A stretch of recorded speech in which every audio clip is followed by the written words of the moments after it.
Bismillahirrahmanirrahim. Alhamdulillahi rabbil alamin wa bihi nasta'in ala umurid dunya waddin. Wassalatu wassalamu ala habibi rabbil alamin sayyidina wa maulana Muhammadin al-amin wa ala alihi wa sahbihi wat tabi'in wa man tabi'ahum bi ihsanin ila yaumiddin.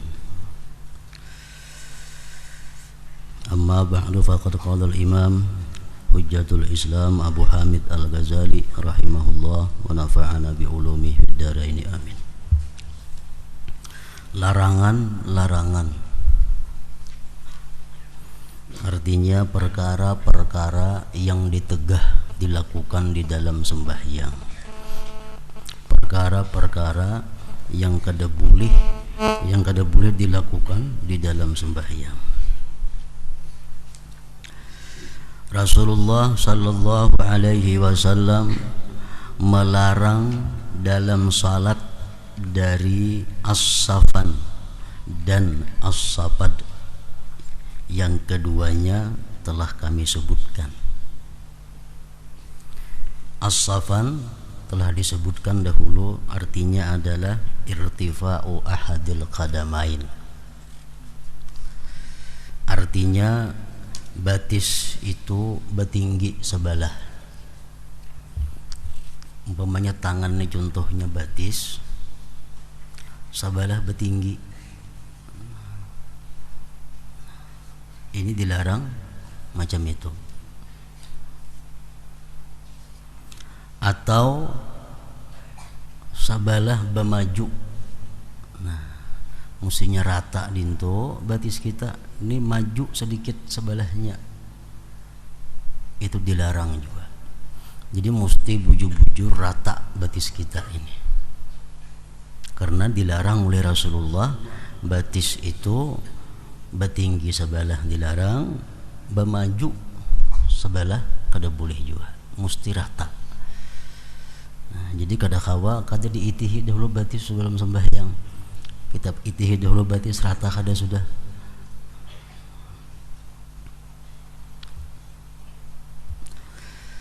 Dan as-sabad itu artinya berait dua batis, kan sudah disebutkan juga minggu dahulunya.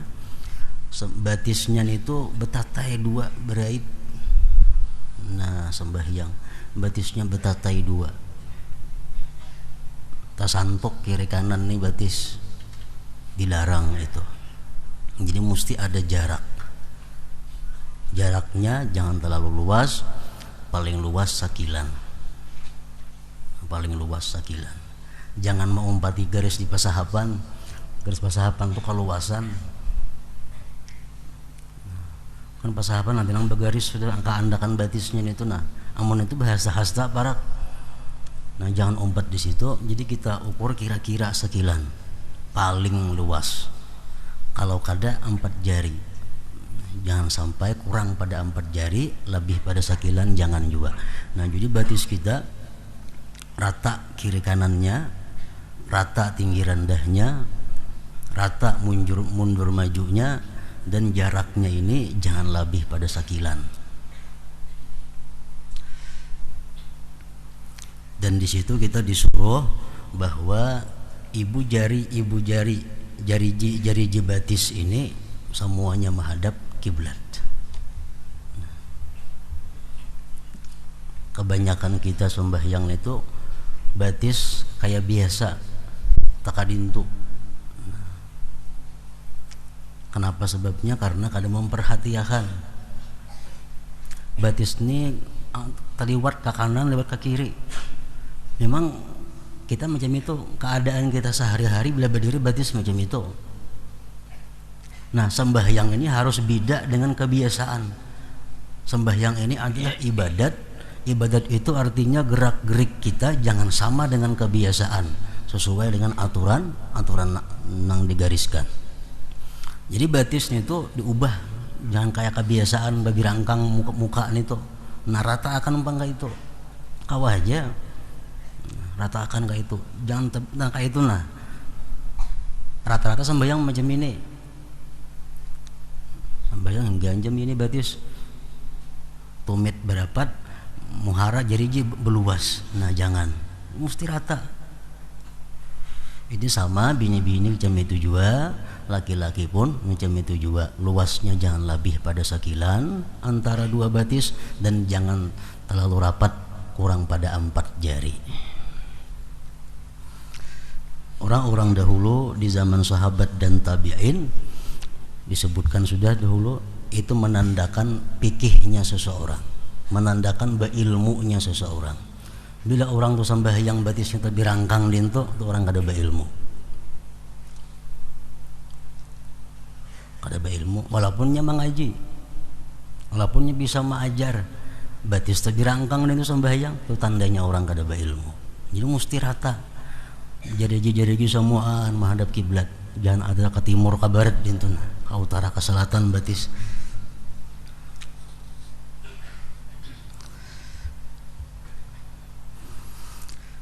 Rasulullah sallallahu alaihi wasallam melarang dalam salat dari as-safan dan as-sabat. Nah, jadi mesti jangan kayak kebiasaan. Memang kalau kita kebiasaan berdiri, tak ada itu batisnya. Mau sembahyang, ganti. Jangan kayak kebiasaan lagi berdirinya. Dan Rasulullah melarang juga dari iqa, sadal, kaf, ikhtisar, salab, muwasalah, salat hakin, hakib, haziq, salatnya orang yang lapar, marah, dan mutalassim. Tuh apa huruf lamnya di sini multasim, nang bujur itu tak berdahulu mutalassim, dan mutalassim yaitu menutup muka. Jadi baik bini-bini, baik laki-laki sembahyang tuh jangan menutup muka. Kayak itu. Nah, sembahyang. Amun keluar rumah baik bini-bini jam itu. Mata aja kelihatan, mau sembahyang jangan. Rasulullah melarang tadi iqa. Adapun iqa, maka menurut ahli bahasa adalah ia duduk pada kedua pantatnya, menegakkan kedua lututnya, dan menjadikan kedua tangannya di atas tanah. Misalnya kayak itu.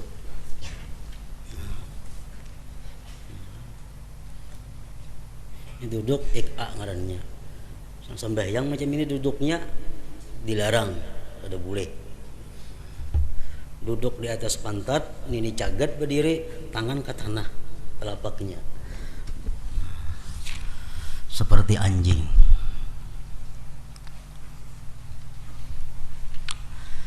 Sedangkan menurut ahli hadis adalah duduk iqa tadi adalah duduk di atas kedua betisnya dan tidaklah menyentuh tanah kecuali ujung-ujung jari kaki dan kedua lututnya. Nah, contohnya macam itu kira-kira. Nang menyentuh tanah cuma lutut lawan ujung jari. Nah macam ini dilarang. Baik tasahud awal, baik duduk antara dua sujud, baik duduk istirahat, jangan macam ini duduk. Lutut ke lantai lawan ujung batis, termasuk iqa juga ngarannya.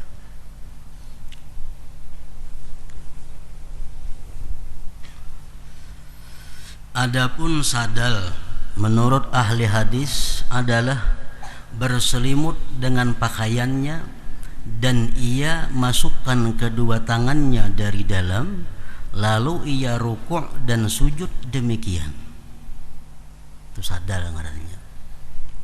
Baju itu dicolok di bahu,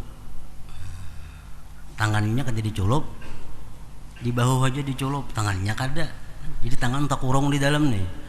Nah itu dilarang juga itu. Jika tangannya dicolok kan jadi masalah. Ini tangannya kada dicolok, jadi baju digantung di bahu kayak kastok awak. Tak andak baju. dilarang itu. Ini adalah perbuatan orang-orang Yahudi dalam salat mereka. Maka kaum muslimin dilarang menyerupai mereka.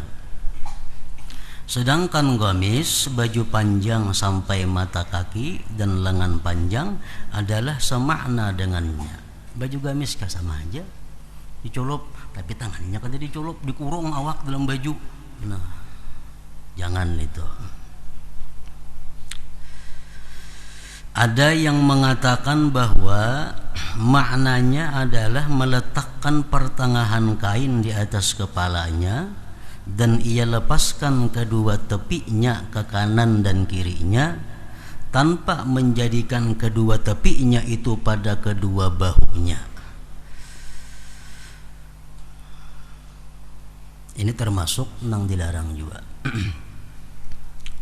Meletakkan pertengahan kain di atas kepalanya dan ia lepaskan kedua tepinya ke kanan dan kirinya tanpa menjadikan kedua tepinya itu pada kedua bahunya.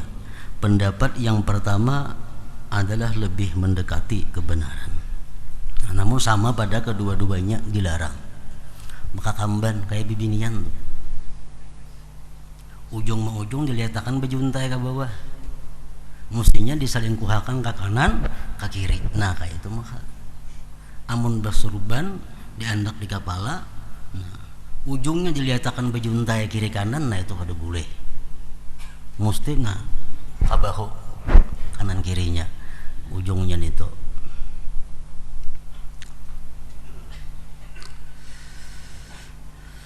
Adapun kaf, maka ia mengangkat kainnya dari muka atau dari belakangnya apabila ia mau sujud.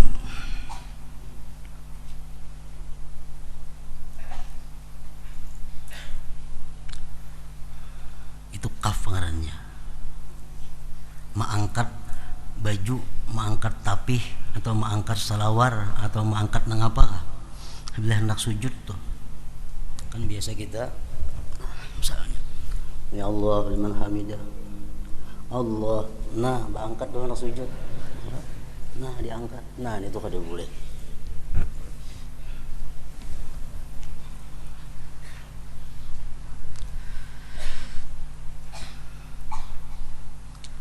Sama menggulung tangan, baju tangannya.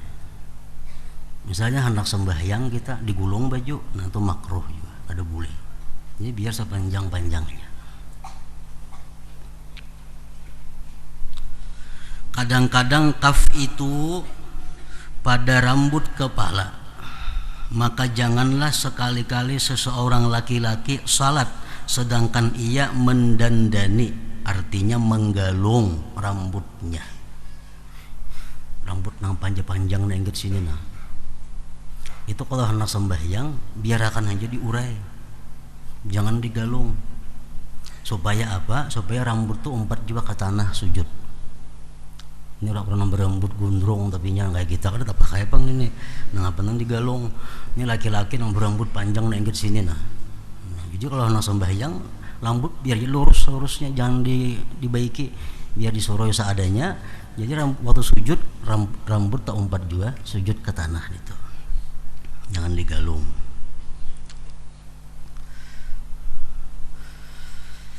Itu bagi laki-laki. Kalau bini-bini kada jadi masalah itu. Digalung kada dalam mukana tu kada jadi soal. Di dalam hadis umirtu an asjuda ala sab'ati a'dha'in wala akuffu sya'ran wala thawba. Artinya saya diperintah, ujar Rasulullah, untuk sujud atas 7 anggota badan dan saya tidak menahan rambut dan kain. Tapi jangan diangkat dah nang sujud. Jangan diangkat. Ahmad bin Hanbal, imam mazhab Hambali radhiyallahu anhu, memakruhkan untuk memakai sarung di atas gamis dalam salat. Berbaju ke dalam. Baik itu salawar, baik itu sarung, misal gamis. Kan gamis itu panjang. Lalu ditapihi di luarnya. Nah, ditapihi di luarnya. Atau baju kita panjang, baju kemeja biasa panjang, sembahyang baju dibuat dalam tapih, nah sama. Atau bersalawar baju ke dalam, nah kada dimakruhkan juga. Jadi bila nak sembahyang baju ke dalam buka dahulu, nah keluarkan bajunya. Itu mazhab Imam Hambali. Ahmad bin Hambal radhiyallahu anhu memakruhkan untuk memakai sarung di atas gamis dalam salat, dan ia memandangnya termasuk kaf tadi juga. Nah, kaf tadi juga.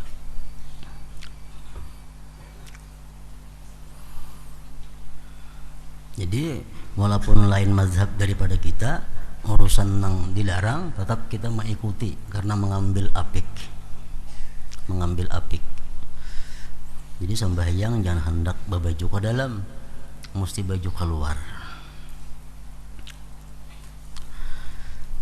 Dan Rasulullah tadi melarang juga ikhtisar. Adapun ikhtisar artinya maka ia meletakkan kedua tangannya pada kedua pinggangnya. Nah, itu udah juga sembahyang itu.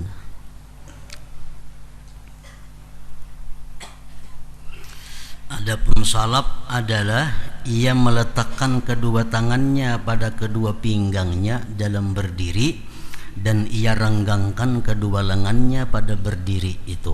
Ini berdiri berkaca pinggang. Nah itu dilarang juga sembahyang macam itu. Adapun muwasalah maka ada 5. Kada boleh muwasalah nih. Muwasalah dilarang juga. Muwasalah itu ada 5. 2 pada imam, yaitu agar tidak menyambung bacaannya Fatihah dengan takbiratul ihram. Jadi mesti ada diam. Allahu Akbar, bismillahirrahmanirrahim. Tarawih rajin bancapan tu nah. Kada bakuma-kuma lagi, semuaan berait jadi satu. Dilarang itu. Jadi takbiratul ihram itu kita Allahu Akbar, kita disuruh bertahan. Sekurang-kurangnya sekadar subhanallah. Nah.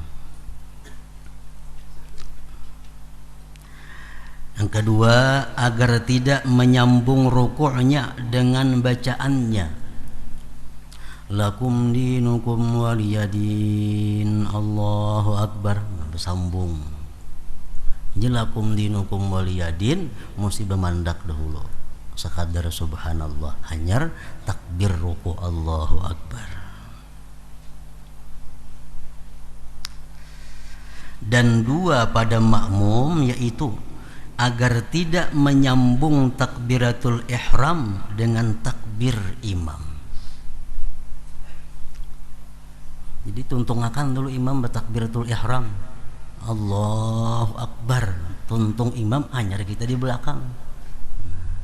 Hanyar di belakang, jangan berait. Itu bisa kadesah kena sembahyang kita. Amun imam belum tuntung takbiratul ihram, kita sudah takbiratul ihram juga. Nah, membahayakan itu.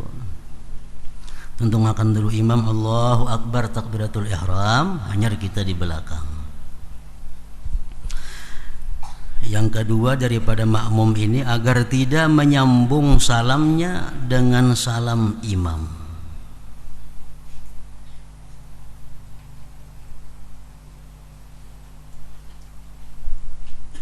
Jangan bersambung salamnya dan salam imam. Itu tuntungakan dulu imam itu salam. Keduanya hanyar kita salam. Itu anjurannya.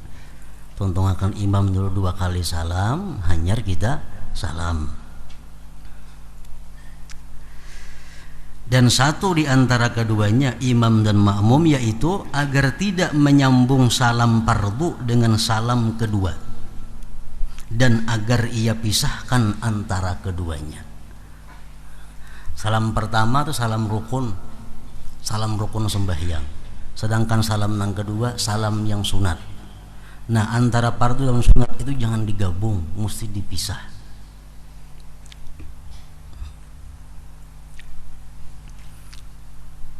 Ada beberapa cara yang dijelaskan oleh para ulama fikih mengenai salam itu. Nah, jadi kita mulai salam wajah kita masih ke arah kiblat. Begitu kita wabarakatuh, wajah kita sudah di hujung sana. Nah, jadi contohnya misalnya salam, assalamualaikum warahmatullah. Ini parah ya buliknya berana aja. Sudah ke tengah pulang hanya assalamualaikum warahmatullah. Nah, jangan disambung.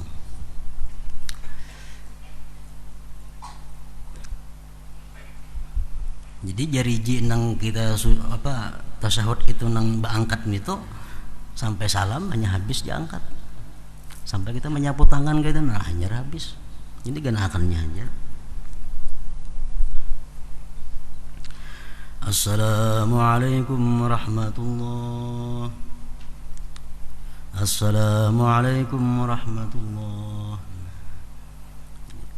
Buliknya itu kalau 2 kali salam. Kalau kita hendak sekali aja bang salam, kada usah kulih kanan kulih kiri, ganah aja assalamualaikum warahmatullah, itu aja. Hendak sekali aja misalnya salam, hendak 2 kali, nah jangan ke kiri ke kanan, lurus ke situ aja. Misalnya kita sujud tilawah, nah sujud sajadah kan, misal di luar sembahyang, kita membaca ayat sajadah, kita disuruh sujud. Untuk kalau tuntung sujud bangun assalamualaikum warahmatullah misalnya sekali aja. Nah muha ke arah kiblat, amun ke kanan kiri para ya kena mesti 2 kali belah ke kanan itu bila sekali ke muka arahnya.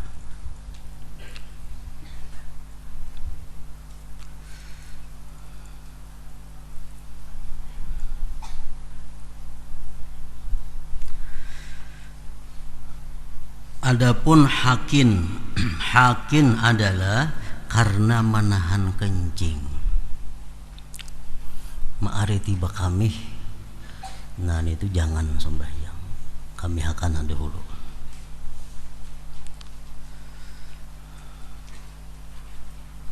Walaupun kalau putan berjamaah, ada jadi masalah. Anggaran tak kami berjamaah. Jadi, walaupun kalau putan berjamaah kami akan dahulu, jangan ma'aritin itu. Sedangkan hakib kada boleh juga sembahyang dalam keadaan hakib karena menahan berak, buang air besar, kada boleh juga. Al-haziq adalah orang yang mempunyai khuf garis miring sepatu yang sempit. Sembahyang itu boleh aja bersepatu, kada jadi masalah. Ngarannya khuf, sepatunya khusus itu. Jangan nang halus, nang sasak. Nah dikiaskan ke situ baju kah, salawar kah, jangan nang sasak di bawah sembahyang itu. Semuanya itu menghalangi kekhusyuan, hendak bakami. Jelas sudah sembahyang ada kekaruan. Dalam artian itu adalah orang yang lapar.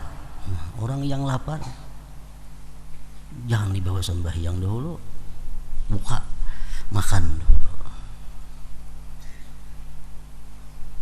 Makanya orang puasa tuh, puasa begitu azan berbunyi makan dulu, hanya sembahyang maghrib. Amun kada tahan, amunnya tahan bagus saja, sedikit saja minum sembahyang maghrib baik lagi. Ini kalau kau kada tahan. Nah, jadi buka puasa makan, tuntung makan hanya sembahyang maghrib, amun kada tahan. Dan orang yang sedih, maksudnya orang yang masih dalam keadaan pikiran kalut, banyak masalah yang dihadapi, ditunda dulu sembahyang, tenangkan dulu, ditenangkan dulu. Dipahami larangan salat bagi orang yang lapar dari sabdanya sallallahu alaihi wasallam, "Idza hadaral 'asha wa uqimatis shalah fabda'u bil 'asha illa ayyadhiqal waqtu aw yakuna sakinal qalbi." Artinya apabila datang makan malam dan didirikan salat, maka mulailah dengan makan malam itu kecuali waktunya sempit atau hatinya tenang. Orang kamat, orang di rumah sudah bersorong makanan. Amun kalanggar kamu salah kada terganggu dengan makanan tadi, kada jadi masalah. Kalau terganggu karena makanan tadi, nah dahulu akan makan.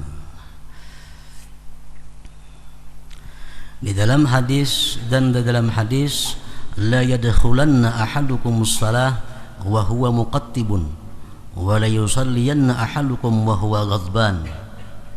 Artinya janganlah salah seorang daripadamu salat padahal ia sedang kalut, dan janganlah salah seorang daripada kalian salat padahal ia sedang marah. Dinginakan dulu, tenang.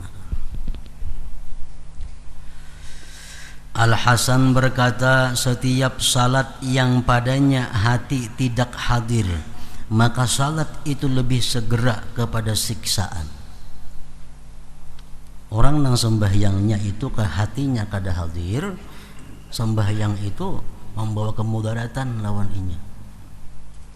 Karena hadis Rasulullah kan, kalau orang itu sembahyangnya itu hatinya itu kada hadir atau kada khusyuk, sembahyang itu menjadi hitam dan diumpamakan macam kain yang usang lalu dipukulkan ke wajah orang nang sembahyang itu. Jadi segala sesuatu yang mendukung untuk khusyuk itu disunatkan. Segala sesuatu yang mengganggu khusyuk itu mesti diselesaikan sebelum sembahyang.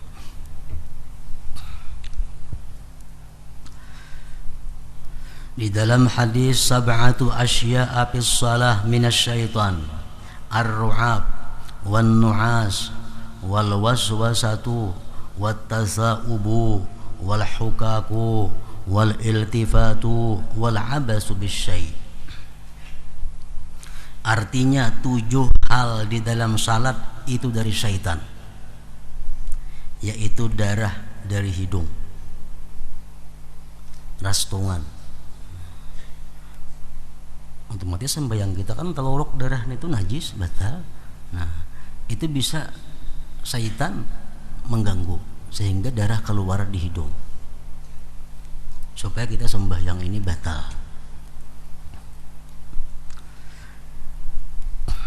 Kemudian kentuk, nah, mengantuk, itu dari syaitan. Was-was dari syaitan juga. Kuap, menguap sembahyang, itu dari syaitan.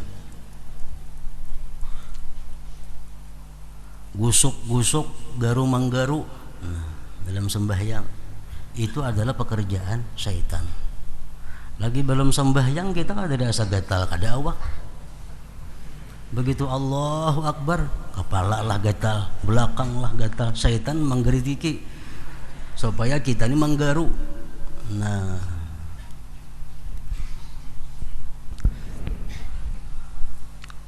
menulih ke kiri atau ke kanan, dan bermain-main dengan sesuatu. Sebagian mereka menambahkan lupa dan ragu-ragu. Lupa rakaat berapa sudah sembahyang nih, dan ragu-ragu. Itu semua adalah tipu daya syaitan kepada orang yang sembahyang.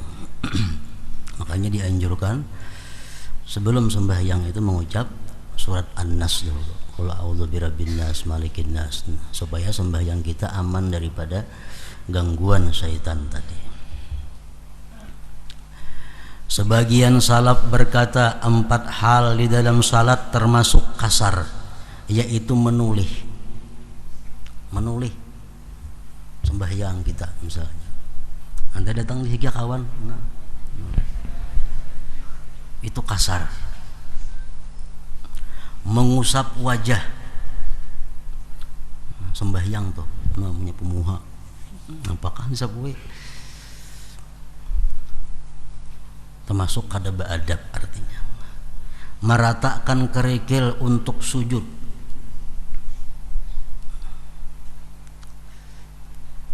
begitu hendak sujud, nah, dibersih dahulu nih, nampajang dahi bandak nih. Nah,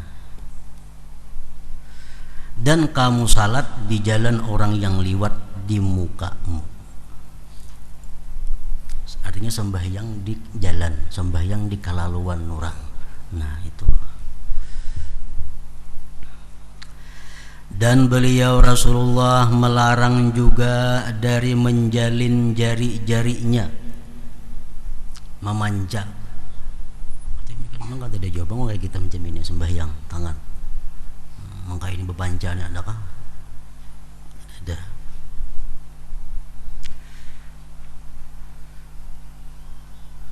Atau membunyikan jari-jarinya, sembahyang sambil menggeripukakan jari, tak tak nah berbunyi dan sembahyang. Waktu berdoa aja kada boleh itu, apalagi sembahyang.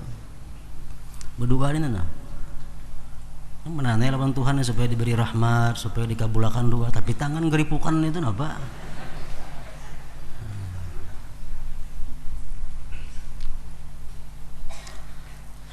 Atau menutup mukanya, atau meletakkan salah satu telapak tangannya atas yang lain,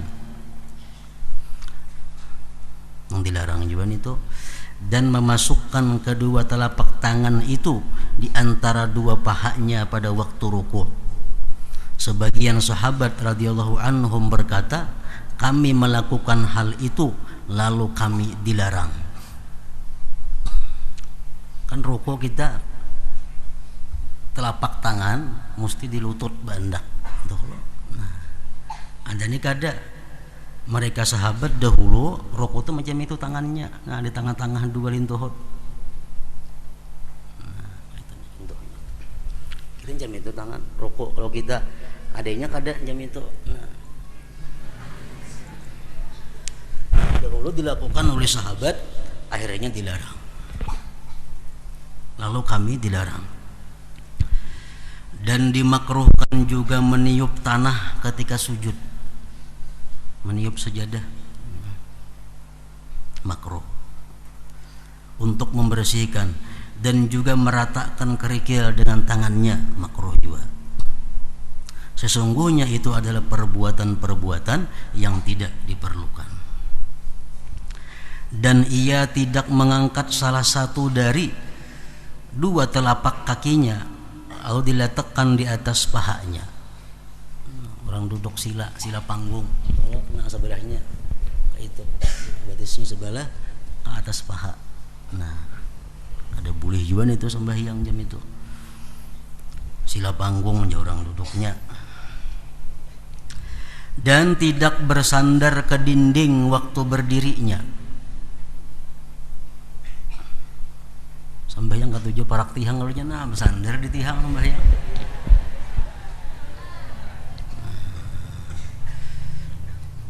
Jika ia bersandar sekiranya di dinding itu dicabut lalu ia jatuh, maka menurut pendapat yang lebih zahir, yang menang adalah salatnya batal, kada sah artinya.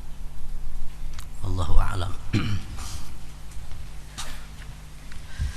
Membedakan fardu-fardu dan sunat-sunat termasuk yang wajib, termasuk syarat sah sembahyang. Kita kau membedakan mana nang fardu, mana nang sunat.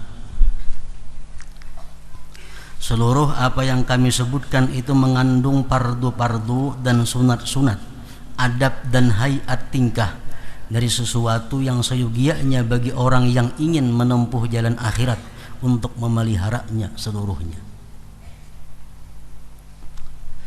Jadi sekecil apapun yang disuruh oleh Rasulullah dalam sembahyang hendaknya dilaksanakan. Sekecil apapun yang dilarang oleh Rasulullah di dalam sembahyang itu hendaknya kita jauhi. Memang kita kada kawa pas 100% sembahyang itu macam Rasulullah, kada kawa. Ada hadis Rasulullah, saddidu artinya bujur-bujur, harus pas artinya. Nah amun kada kawa wa qaribu, parak pas barang. Parak pas, memang kada kawa pas sama sekali, parak lawan pas. Fardu dari jumlah itu ada 12 perkara, yaitu niat, itu fardu. Kedua takbir, takbiratul ihram, takbiratul ihram, takbir yang pertama itu. Kenapa dengarannya ihram takbir itu? Pemulaan tuh Allahu Akbar, ngarannya takbiratul ihram. Ihram itu artinya mengharamkan. Artinya takbir itu mengharamkan kita berbuat, berkata sesuatu selain yang diatur oleh Rasulullah dan para ulama-ulama itu.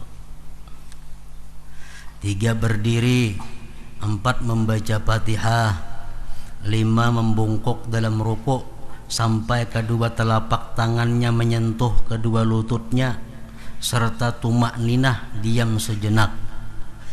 I'tidal, tegak kembali dari rukuk dengan berdiri.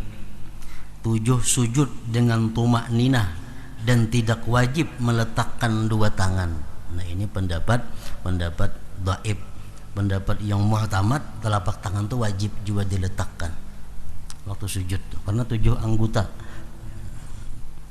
Ada perbedaan pendapat ulama di situ antara Imam Nawawi dan Rafi'i. Nawawi mengatakan bahwa sujud itu 7 anggota mesti kena lantai. Sedangkan Rafi'i menyatakan cuma dahi saja yang wajib, yang lain itu kada wajib. Nah, itu pendapatnya dhaif. Yang kuat yang punya Imam Nawawi tadi, sujud mesti 7 anggota. 8 bangkit dari sujud dengan duduk antara 2 sujud ngarannya rukun juga. Duduk untuk tasyahud akhir rukun juga. 10 membaca tasyahud akhir rukun juga. 11 membaca salawat atas Nabi Muhammad sallallahu alaihi wasallam rukun juga. Dan yang ke-12 salam yang pertama. Salam yang pertama itu fardu juga atau rukun juga. Adapun niat keluar dari salat maka tidaklah wajib.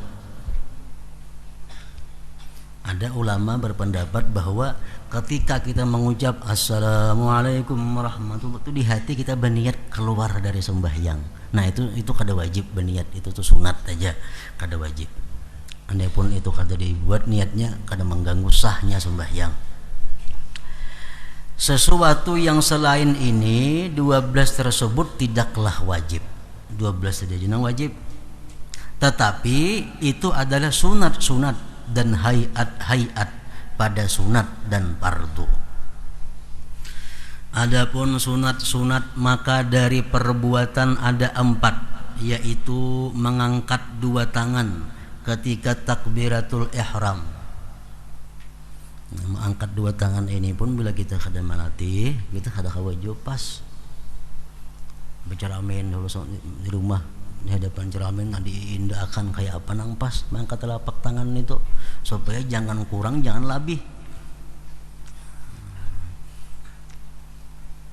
Dijelaskan sudah bahwa ini apa ngarannya, belakang telapak jari membetuli bahu. Artinya jangan keluar pada bahu kayak itu nah kan keluar ngarannya nih, mesti membetuli bahu. Lalu nang ini ibu jari membetuli bawah telinga, atasnya membetuli ujung jari-jari.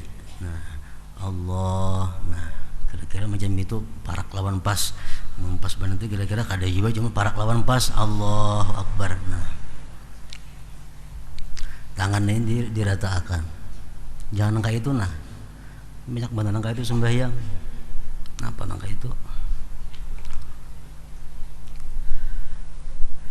Mengangkat 2 tangan ketika takbiratul ihram. Semalam sudah dijelaskan ada 5 cara yang diakui oleh para ulama cara mengangkat tangan itu. Jadi pilih salah satu antara 5 cara itu, jangan keluar pada 5. Imam Ghazali mengatakan bahwa yang terbaik di antara 5 cara itu adalah mengangkat tangan ini kada usah takbir dahulu. Nah, sudah ini gana di sini hanya takbir kena barnya ke sini. Nah, itu yang paling baik ujar Imam Ghazali. Allahu Akbar. Nah, itu. Jadi naik ini perhaya aja dulu.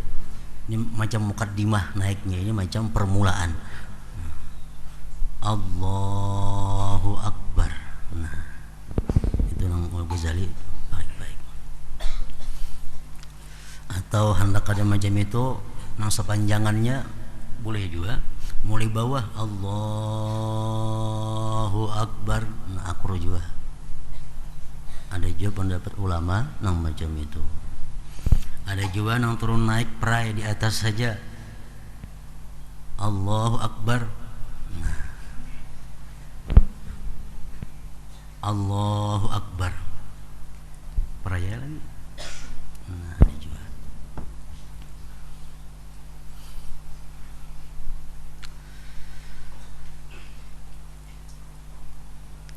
Mengangkat dua tangan ketika turun ke ruku'.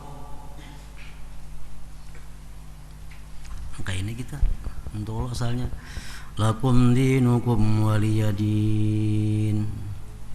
Nama angkat tangannya sunat juga. Tangan sunat. Mulai takbir mulai sudah gana di sini. Jadi mengangkatnya perai aja. Lakum dinukum waliyadin. Allahu Akbar. Nah kalian tuhut tangan. Jadi mulai Allahu Akbarnya mulai di atas. Allahu Akbar. Ketiga, mengangkat dua tangan ketika bangkit dari ruku' ke berdiri. Kayak atidal. Nah, mengangkat dua tangan ketika bangkit dari ruku' ke berdiri. Jadi mulai kita ruku', kita mulai berdiri itu mulai sami Allahu liman hamidah. Cagat di atas, tangan sudah turunnya perhaya bacaannya. Turun tangan kan berbacaan lagi. Contohnya ruku' sami Allahu liman hamidah, perai turunnya perai sami Allahu liman hamidah, hanya turunkan tangan. Itu sunat mengangkat dua tangan ketika bangkit dari ruku' ke berdiri. Yang keempat, duduk untuk tasyahud awal. Adapun apa yang kami sebutkan dari cara menyebarkan jari-jari dan batas pengangkatannya, maka itu adalah hayat yang mengikuti sunat-sunat ini. Tawarruk, duduk tasyahud akhir itu, dan ibtiras, duduk tasyahud awal, duduk antara dua sujud. Ibtiras ngarannya adalah hayat yang mengikuti duduk. Tasyahud awal tuh itu duduknya yang penting duduk, disunatakan duduknya duduk ibtiras.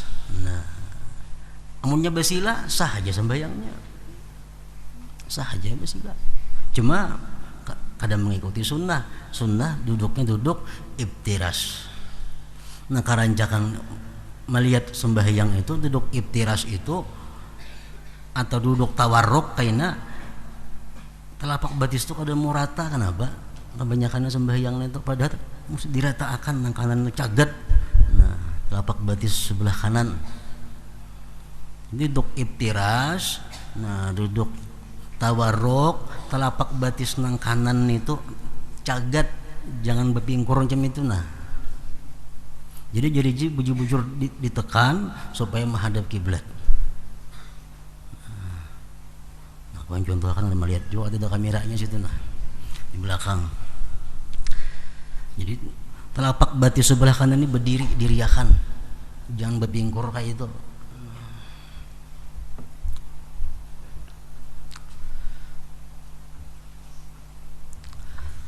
Tawarruk dan ibtiras adalah hayat yang mengikuti duduk.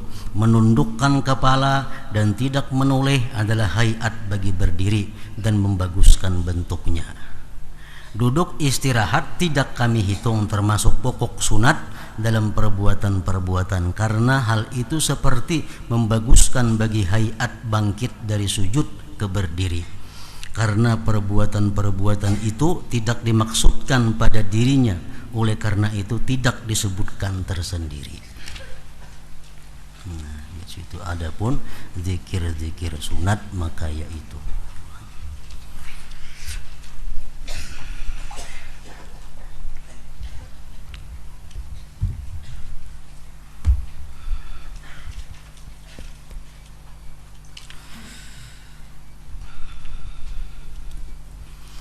الذكر فاعلم أنه لا